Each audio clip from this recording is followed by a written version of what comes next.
Bulletin का आगाज करें। खबर दें, अमरीका ने कहा है कि ज़ेर इल्तवा कांग्रेसी कानून साजी पर बात नहीं कर सकते।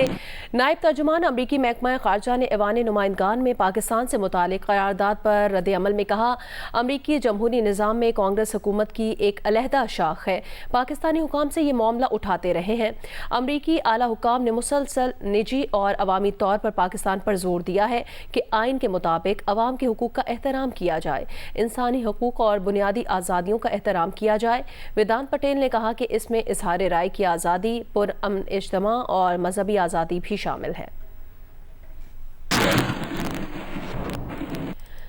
भारत के अपोजिशन लीडर राहुल गांधी ने पैगंबर इस्लाम हज़रत मोहम्मद मुस्तफ़ा सल्लल्लाहु अलैहि वसल्लम पर दरूद पढ़ा। लोकसभा से खिताब, कहा कि बीजेपी रहनुमा नफरत, खौफ और तशद्दुद फैला रहे हैं।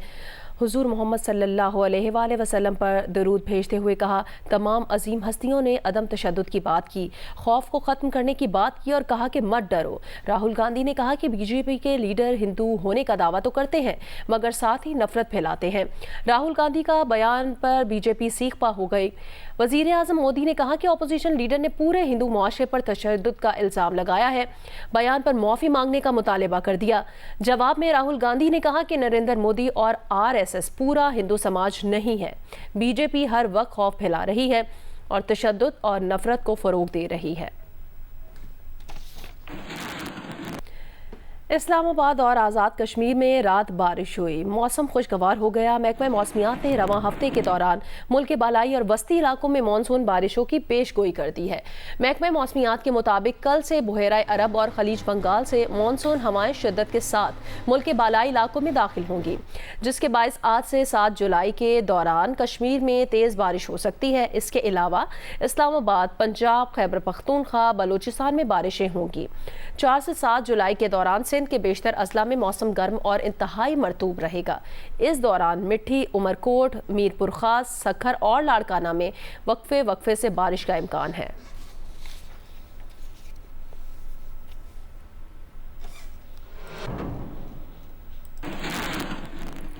महकमा मौसमियात ने सूबे में 3 जुलाई से 7 जुलाई के दौरान मानसून की बारिशों की पेश गोई कर दी है। PDMA ने सूबे के 15 अजला की इंतजामिया को बारिशों के पेश नज़र अलर्ट रहने की हिदायत जारी कर दी हैं। महकमा मौसमियात के मुताबिक 3 जुलाई से बहरा अरब और खलीज बंगाल से मानसून हवाएं शिद्दत के साथ मुल्क के बालाई इलाकों में दाखिल होंगी, जिसके नतीजे में 3 से 7 जुलाई के दौरान बलूचिस्तान के मशरकी इलाकों में आंधी और गरज चमक के साथ बारिश का इम्कान है। दूसरी जानिब महकमा PDMA ने सूबे के 15 अजला लसबेला, खुजदार, अवारान, झलमक्सी, कल्लात, नसीराबाद, औस्ता मोहम्मद, सोहबतपुर, जाफराबाद, डेरा बुगटी, मूसाखेल, कोहलू, योब, जियारत, बारखान की इंतजामिया को बारिशों के दौरान अलर्ट रहने की हिदायत कर दी है, जबकि सयाहों और मुसाफिरों को भी इस दौरान गैर ज़रूरी सफ़र से इज्तनाब करने का कहा है, जबकि आम शहरियों को गरज चमक के दौरान महफूज मकामात पर ठहरने की हिदायत भी की गई है।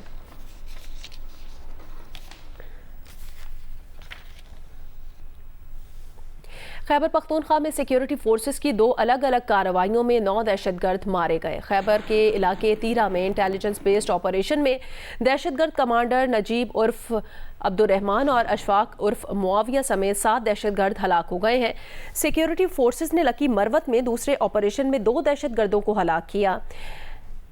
तीरा ऑपरेशन में दहशतगर्द कमांडर नजीब उर्फ अब्दुर्रहमान और दहशतगर्द कमांडर अशफाक उर्फ मुआविया समेत 7 दहशतगर्द हलाक कर दिए गए। हलाक दहशतगर्द इलाके में दहशतगर्दी की मुतादिद कार्रवाइयों में मुलविस थे और कानून नाफिज करने वाले इदारों को मतलूब भी थे। हलाक दहशतगर्दों से असलहा, गोला बारूद और धमाका खेज मवाद भी मिला है। सिक्योरिटी फोर्सेस ने दूसरी कार्रवाई लकी मरवत में की, जहाँ मजीद 2 दहशतगर्दों को हलाक किया। ISPR के मुताबिक इलाके में दहशतगर्दों के खात्मे के लिए क्लियरेंस ऑपरेशन जारी है।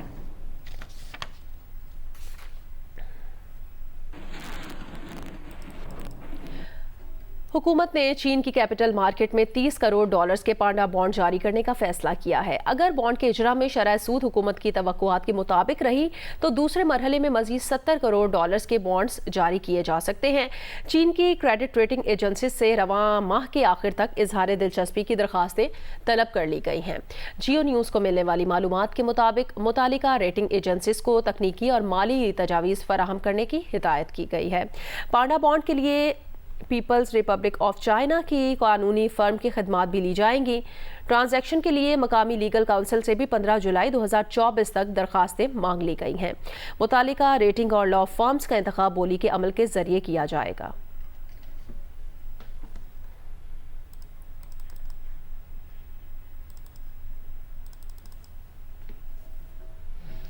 एलपीजी के घरेलू सिलेंडर की कीमत में ₹1.43 इजाफा कर दिया गया है। ओगरा ने नोटिफिकेशन जारी कर दिया, नई कीमतें फौरी नाफिजुल अमल होंगी। एलपीजी के 11.8 किलोग्राम के घरेलू सिलेंडर की नई कीमत ₹2,769.66 मुकर्रर कर दी गई है। ओगरा नोटिफिकेशन के मुताबिक एलपीजी के घरेलू सिलेंडर की कीमत जून में ₹2,768.23 थी। ₹1.443 इजाफे से सिलेंडर की कीमत जुलाई के लिए ₹2,769.66 कर दी गई। एलपीजी की कीमत में तकरीबन 12 पैसे इजाफे के बाद नई कीमत ₹234.72 फी किलो हो गई है।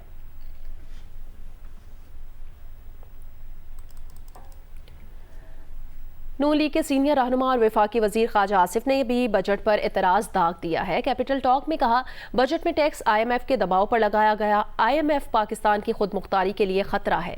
उनका शहर सियालकोट एक्सपोर्ट का मरकज है। एक्सपोर्टर्स पर जो टैक्स लगाया गया है उससे FBR के कराफ्ट माफिया को फायदा होगा।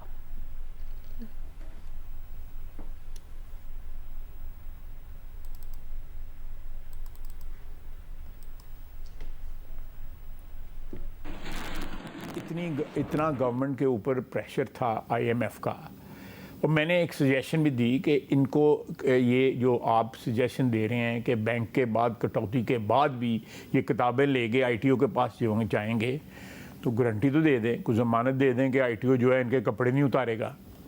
जो कल्चर है हमारा, मैं खुल के बात कर रहा हूँ, ITO कब मेहरबानी करें किसी ऑडिट फर्म को, मिनिस्ट्री ऑफ फाइनेंस अपॉइंट कर दें ऑडिट फर्म को। मेरा मतलब है कि इन लोगों को भेड़ियों के आगे तो ना डालें ना।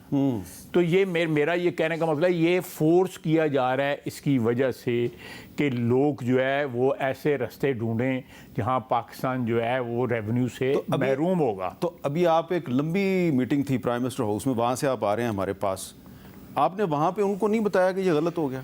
देखिए, मैं तो ये चीज़ जो है पिछले 15-20 दिन से जो है इस पर प्रोटेस्ट कर रहा हूँ, क्योंकि मेरी सारे शहर की इकोनॉमी जो है वो एक्सपोर्टर्स की है। जिस मुल्क का बजट जो है उसमें IMF की इतनी इंटरफेरेंस है, उस मुल्क की जो सोवरेनिटी है, खुद मुख्तारी है, वो कंप्रोमाइज़ नहीं होती। मैं आपका सवाल भी समझ गया हूँ और जवाब भी मेरा तैयार है कि जब तक आप माशी तौर पर खुद मुख्तार नहीं होंगे, बजट अपना खुद नहीं बनाएंगे, अपने फैसले माशी जो खुद नहीं करेंगे, आप पूरी तरह खुद मुख्तार नहीं हैं। पंजाब हुकूमत ने 64% चीनी बरामद करने के लिए शुगर मिल्स के कोटे का ऐलान कर दिया है। सूबे की 41 शुगर मिल्स 96,000 मैट्रिक टन चीनी एक्सपोर्ट कर सकेंगी। केन कमिश्नर पंजाब अब्दुल रऊफ के नोटिफिकेशन के मुताबिक Ramzan sugar mills 2,988 metric ton, Al Arabia sugar mills 1,660 metric ton और Madina sugar mills 3,790 metric ton चीनी एक्सपोर्ट कर सकेगी। Ashraf sugar mills 2,158 metric ton, Ittefaq sugar mills 1,298 metric ton, GDW sugar mills 10,783 metric ton चीनी बरामद कर सकेगी। इस तरह तांदिया वाला शुगर मिल्स को 3,774 मैट्रिक टन चीनी बरामद करने की इजाज़त होगी। इकोनॉमिक कोऑर्डिनेशन काउंसिल की जानिब से मजमूई तौर पर 1.5 लाख मैट्रिक टन चीनी एक्सपोर्ट करने की इजाज़त दी गई है।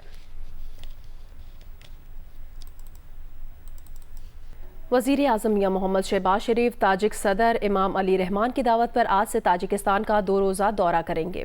वज़ीर आज़म ऑफिस के मुताबिक ताजिकिस्तान के दारुल हुकूमत दोशंबे में वज़ीर आज़म ताजिकिस्तान की आला क़यादत से मुलाकात करेंगे, जिसमें ताजिक सदर इमाम अली रहमान, वज़ीर आज़म और ताजिक पार्लियामेंट के ऐवान ज़ेरें के चेयरमैन मोहम्मद ताहिर ज़ाहिर से मुलाकातें करेंगे। ये दौरा पाकिस्तान और ताजिकिस्तान के दरमियान आला सतह वफूद की मुलाकातों का एक हिस्सा है। दौरे में पाकिस्तान और ताजिकिस्तान के दरमियान तिजारत, सिफारती और समाजी ताल्लुकात, तवानाई और दीगर शोबों में बाहमी इश्तराक और दीगर मौज़ूआत पर दोनों ममालिक के दरमियान मुआहदे और आला क़यादत के दरमियान गुफ्तगू शामिल है। सुप्रीम कोर्ट ने 34 टीवी चैनल्स को शोकॉज नोटिस जारी करते हुए 2 हफ्तों में चैनल मालिकान के दस्तखत के साथ जवाब तलब कर लिया है। चीफ जस्टिस काजी फाइजीसा, जस्टिस अकील अब्बासी, जस्टिस नईम अफगान ने फैसल वावडा, मुस्तफ़ा कमाल तौहीन अदालत केस में 34 चैनल्स को शोकॉज नोटिस जारी होने का हुक्म जारी कर दिया, जिसके मुताबिक शोकॉज पैमरा के जरिए भेजा जाएगा और चैनल्स 2 हफ्तों में नोटिस का जवाब जमा करवाएं। नोटिस का जवाब ऑपरेशनल हेड और चैनल मालिकान या शेयर होल्डर के दस्तखत के साथ हों। हुक्मनामे में मजीद कहा कि वकील सफाई फैसल सिद्दीकी के मुताबिक इब्तदाई जवाब जमा करवा दिया। चैनल्स के जवाब पर दस्तखत किसी चैनल मालिक के नहीं बल्कि वकील फैसल सिद्दीकी के हैं। तमाम चैनल्स की जानिब से दलाइल कमोबेश एक ही तरह के हैं। बादियों नज़र में चैनल्स का जवाब इत्मीनान बख्श नहीं है।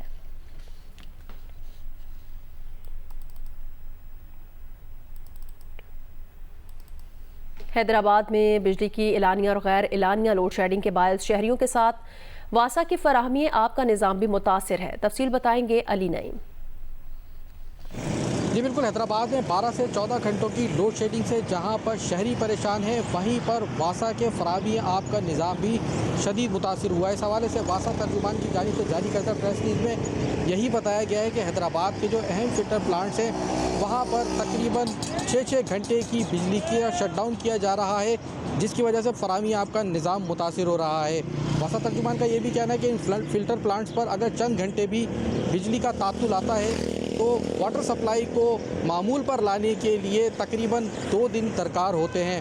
इस सारी सूरत हाल के अंदर वासा तर्जुमान का ये भी कहना है कि अगर बिजली की लोड शेडिंग का यही सूरत हाल रहती है और शटडाउन की यही सूरत हाल रहती है तो शहर के अंदर फराहमी आपका निज़ाम शदीद मुतासिर होने के साथ साथ पीने के पानी का बहरान भी पैदा हो सकता है।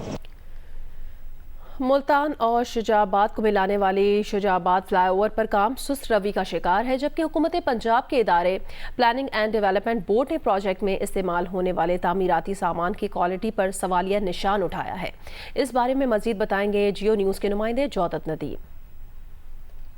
जी, मुल्तान में तरक्याती कामों का ताख़ीर से होना मामूल सा बनता जा रहा है। मैं इस वक्त मौजूद हूँ मुल्तान के इलाके शुजाबाद में, जहाँ पे रेलवे फाटक के ऊपर जो है एक फ़्लाईओवर बनाया जाना था, लेकिन इस पुल को जो है यहाँ पे गुज़िश्ता निगरान हुकूमत की जानिब से शुरू किया गया, लेकिन ताहाल जो है मुकम्मल नहीं हो सका है, जिसकी वजह से शहरियों को आमदोरफ्त में काफ़ी ज़्यादा मुश्किलात का सामना करना पड़ रहा है। यहाँ पर क्योंकि अब मुल्तान में थोड़ा बाहर इलाके में इस तरह अस्पताल बनाया गया है, तो एमरजेंसी सूरत हाल में जो लोग जलालपुर पीरवाला और शुजाबाद से निस्तर अस्पताल जाते हैं उनके लिए बड़ी मुश्किलात का सामना उनको करना पड़ता है, जबकि फाटक बंद होने से शहरियों ने बहुत तंगी का जो है वो इजहार भी किया है। पुल की अगर बात करते चलें तो पुल को ये कहा गया था कि 100 दिनों के अंदर ये पुल जो है मुकम्मल होना था, जो कि अब नहीं हो सका है। इसमें यहाँ पे बताया जा रहा है कि महकमा रेलवे की जानिब से NOC इस वक्त तक इशू नहीं किया गया, जबकि पुल की जो तामीर और मुरम्मत है उसके हवाले से भी सवालात काफ़ी उठाए जा रहे हैं कि यहाँ पर जो क्वालिटी मटीरियल है वो इस्तेमाल नहीं किया गया, जिसकी वजह से आगे भी हादसात हो सकते हैं। शहरियों ने मुतालबा किया है कि इस पुल को फौरी मुकम्मल किया जाए। जी, बहावल नगर में वज़ीर आला पंजाब मरियम नवाज़ की हिदायत पर किसान सहूलत सेंटर्स कायम कर दिए गए हैं। किसान सहूलत सेंटर्स पर किसानों को क्या सहूलियात फराहम की जा रही हैं, ये बताएंगे जियो न्यूज़ के नुमाइंदे फ़हद शफीक। जी बिल्कुल, बहावल नगर में भी वज़ीर आला पंजाब मरियम नवाज़ की हदायत पर किसान सहूलत सेंटर्स कायम कर दिए गए हैं। ज़िला भर में तकरीबन 4 सहूलत सेंटर्स कायम किए गए हैं, जिसमें बहावल नगर, चिश्तियाँ, रूनाबाद और फोटाबाद शामिल हैं। इस वक्त हमारे साथ डिप्टी डायरेक्टर ज़राअत मौजूद हैं, जो कि ये बताएंगे कि इन सहूलत सेंटर्स पर क्या क्या सहूलियात जो हैं वो किसानों को दी जाएंगी। पेस्टिसाइड के जो मेन मल्टीनेशनल और जेनेरिक नेशनल कंपनीज हैं उनके स्टॉल लगवाएंगे, और असल में एक्चुअली फोकस इसमें ये है कि हम उस पर कोशिश करेंगे कि 10 से 12% जितना भी कंपनी डायरेक्ट डिस्काउंट दे सकती है तो इन सहूलत सेंटर्स पे देंगे। तो ये हमने कुछ पेस्टिसाइड मशीनरी फॉर डिमॉन्स्ट्रेशन के लिए भी रखी है और परचेज़ भी यहाँ से कर सकते हैं। और साथ आप देखेंगे कि हमने नोज़ल रखी हैं, जो ज़मींदार हमारा मेन गलती करता है पेस्टिसाइड स्प्रे करते हुए, नोज़ल का प्रॉपर इस्तेमाल नहीं करता, सही नोज़ल नहीं होती है, उसका सही प्रेशर नहीं होता मशीन का, तो ये भी हमने रखा है। बाकी जो भी फार्मर यहाँ पे आएगा यहाँ पे हमारा एक मशावरती डेस्क भी बना हुआ है। जी बिल्कुल, ये तमाम सहूलियात जो है वो इस सहूलत सेंटर पर मौजूद हैं, और इस हवाले से महकमा ज़राअत ने ये सहूलत सेंटर आज से शुरू कर दिया है। जी, जिम्बाब्वे क्रिकेट टीम में एक और पाकिस्तानी नयाद क्रिकेटर की शमूलियत हुई है। 25 साला एंथम नकवी को भारत के खिलाफ सीरीज के लिए जिम्बाब्वे स्क्वाड में मुंतखब कर लिया गया। अंतुम नकवी बेल्जियम में पैदा हुए। उन्होंने ऑस्ट्रेलिया में तालीम हासिल की। उनके वालिदैन पाकिस्तानी हैं। अंतुम नकवी 2018 में होने वाले लाहौर कलंदर्स के PDB टूर्नामेंट में परदेसी कलंदर्स का हिस्सा रह चुके हैं। अंतुम नकवी जिम्बाब्वे स्क्वाड में शामिल होने वाले दूसरे पाकिस्तानी निजात हैं। अंतुम नकवी से कबल सिकंदर रजा जिम्बाब्वे की नुमाइंदगी कर चुके हैं, जो भारत के खिलाफ T20 सीरीज में जिम्बाब्वे की क़यादत भी करेंगे। भारतीय क्रिकेट टीम 6 से 14 जुलाई तक जिम्बाब्वे से 5 T20 मैचेस खेलेगी। मैं ग्रो अप ऑस्ट्रेलिया में हुआ हूँ। वहाँ पे मैं जूनियर क्रिकेट खेला हूँ पूरा अंडर 15, 17, 19 नेशनल लेवल में, और उसके बाद मैं पाकिस्तान भी आता रहा हूँ, पाकिस्तान में भी खेलता रहा हूँ। बहुत खुश हूँ कि ये रिकॉर्ड्स मैंने तोड़े हैं। मैं जिम्बाब्वे में फर्स्ट क्लास खेलता हूँ as an overseas player. Shakargarh मेले में पाकिस्तान कबड्डी टीम के कप्तान इरफान माना और मुशर्रफ जंजुआ की टीमों के दरमियान थप्पड़ों का कबड्डी मैच हुआ। साबिक कप्तान कौमी कबड्डी टीम मुशर्रफ जंजुआ की टीम दिलचस्प मुकाबले में फातेह करार पाई। शकरगढ़ के इलाके फतेहपुर में बाबा जमाल शाह सरकार के मेले में पाकिस्तान कौमी कबड्डी टीम के कप्तान इरफान माना और साबिक कप्तान मुशर्रफ जंजुआ की टीमों के दरमियान थप्पड़ कबड्डी के मुकाबले हुए। इनफरादी मुकाबले में 2 लाख रुपए का इनाम इरफान माना ने जीता। मैच में खिलाड़ी रहमान बिजली और वारिस ने मुखालिफिन की खूब कलाबाजियां लगवाईं और थप्पड़ मार मार कर मुखालिफिन का बुरा हाल किया। मुशर्रफ जंजुआ की टीम ने बेहतरीन पॉइंट्स की बुनियाद पर 6 लाख रुपए का इनाम जीत लिया। हज़ारों शायकीन कबड्डी इस दिलचस्प मुकाबले से खूब महसूस हुए।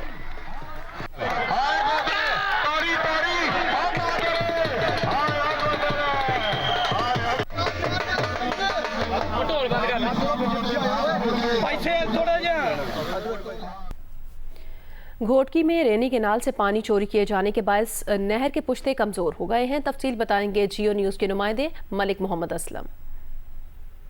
जी, मैं इस वक्त मौजूद हूँ जिला घोटकी की तहसील उबाड़ों में रेनी केनाल पर। रेनी केनाल में पानी जो है वो चोरी किया जा रहा है पाइपों के जरिए, जबकि न सिर्फ पानी चोरी किया जा रहा है बल्कि रेनी केनाल जिस पे लाखों करोड़ रुपया गवर्नमेंट ने खर्च किया है उसको जो है वो पानी चोरी माफिया नुकसान पहुंचा रही है। आप देख सकते हैं कि ये नहर के किनारा है जो बिल्कुल तोड़ के जो यहाँ पर पानी चोरी किया जा रहा है, और आप इसकी जो लेंथ इंतहाई काफ़ी थी जो बहुत मुख्तसर रह गई है, और आप ये देख सकते हैं इस पे से यहाँ पर गाड़ी का गुजरना भी मुहाल हो चुका है। ये गैर कानूनी नहरें बनाई गई हैं जहाँ पर पानी चोरी किया जा रहा है, और न सिर्फ ये बल्कि सिंध की बल्कि यहाँ से मुल्हका जो दीगर इलाके हैं जहाँ पर पानी जो ख़ास तौर पे इसका इरिगेशन सिंध का दिया ही नहीं जा सकता, वहाँ भी पानी फरोख्त किया जा रहा है और भारी कीमत वसूल की जा रही है, जिसमें महकमा आपाशी और बासर अफराद और पुलिस की जो है वो मुबिना मिली भगत से ये पानी चोरी किया जा रहा है। जबकि यहाँ किसानों ने आला हकाम से मुतालबा किया है कि इसकी तहकीकात की जाए। म्यूनसिपल कमेटी जहलम ने जियो न्यूज़ की निशानदही पर एक्शन लेते हुए इलाकों में नालों की सफाई का काम शुरू कर दिया है। तफसील बताएंगे जियो न्यूज़ के नुमाइंदे सुहेल इम्तियाज़ खान। मैं इस वक्त मौजूद हूँ जेलम ढोक जुमा में, जहाँ पर एक बड़े नाला जो गंद से अटा पड़ा था, अरसा दराज से बंद था, उसकी सफाई बल्कि शहर भर के नालों की सफाई का सिलसिला शुरू कर दिया गया है। म्यूनसिपल कमेटी के CEO के मुताबिक, CEO का कहना है कि वज़ीर आला पंजाब के अहकामात के मुताबिक मानसून से कबल इन तमाम नालों को क्लियर किया जाएगा ताकि अर्बन फ्लडिंग से बचा जा सके। म्यूनसिपल कमेटी के CEO का ये भी आवाम से ये अपील है कि जहां पर हमारे कूड़ादान पड़े हैं वहां पर कूड़ादानों में फेंका जाए। जी, पाक कश्मीर कम्युनिटी की जानिब से मकबूजा कश्मीर में भारतीय रियासती दहशतगर्दी के खिलाफ यूनान के दारुल हुकूमत एथेंस में यूनानी पार्लियामेंट के सामने मुजाहरा किया गया।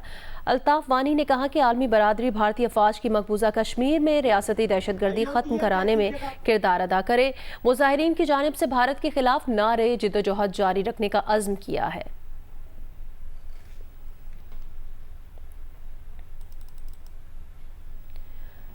बरतानिया में मुसलसल तीसरी बार कबल अज़ वक्त इलेक्शन जुमेरात को होंगे। गुज़श्ता 2 दिहाइयों में वोटर्स की तरफ से वोट डालने के रुझान में भी कमी वाक़ई हो रही है। लंदन से जियो न्यूज़ के नुमाइंदे सईद नियाजी की रिपोर्ट। बरतानिया में जुमेरात को कबल अज़ वक्त इलेक्शन के इनेकाद की हैट्रिक मुकम्मल होगी। आखिरी 2 इलेक्शंस 8 जून 2017 और 12 दिसंबर 2019 को भी अपनी मुकर्ररा मुद्दत से पहले मुनक्किद हुए थे। क्योंकि कंजर्वेटिव हुकूमत को ब्रेक्जिट के मसला हल करने के लिए अवाम का बड़ा मैंडेट दरकार था, जबकि इस वक्त सियासी तज्जिया निगारों के मुताबिक मुआशी सूरत हाल बेहतर होने के सबब हुकूमत ने जल्द इलेक्शन कराने का जुआ खेला है।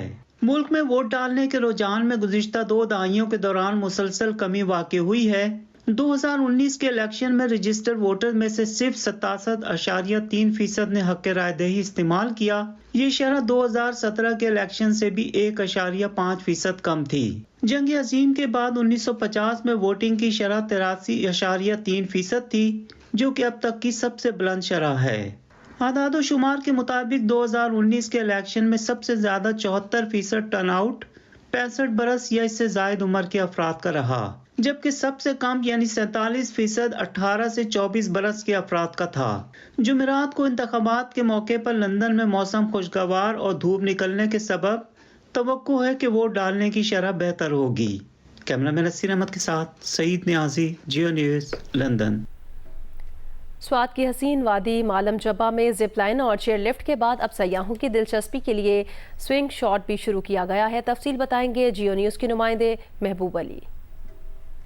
जी बिल्कुल, मालम जब्बा में सयाहों की दिलचस्पी के लिए जहां मुख्तलिफ एक्टिविटीज़ रखी गई है, जिसमें जिप लाइन, चेयर लिफ्ट और दीगर एक्टिविटीज़ शामिल है, तो एक यहाँ पर स्विंग शॉट भी रखा गया है। इस वक्त आप देख सकते हैं कि बाकायदा एक जो प्लेयर है, लोकल एक शख्स जो है वो बाकायदा तैयारी कर रहा है।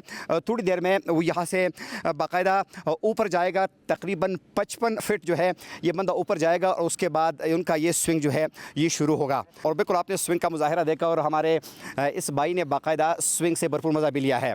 जानना चाहूँगा आपसे कि मज़ा आया आपको, कोई मुश्किल काम तो नहीं था? नहीं, देखने में वैसे ज़्यादा मुश्किल लगता है, लेकिन जो पहला स्विंग होता है उसमें बड़ा दिल वहीं पे रह जाता है, वहाँ पे उस जगह पे, तो वैसे बहुत मज़ा आया। बहुत शुक्रिया आपका। और जिस तरह की सयासी भी हमारी बात हो रही थी कि उनको भी भरपूर मज़ा आया, तो यकीनन आप भी अगर इन मुख्तलिफ एक्टिविटीज़ से मज़ा लेना चाहते हैं तो आप एक दफ़ा ज़रूर जो है वो मालम जब्बा का विज़िट करें और इस किस्म की एक्टिविटीज़ से भरपूर लुत्फ़ उठाएँ। जी।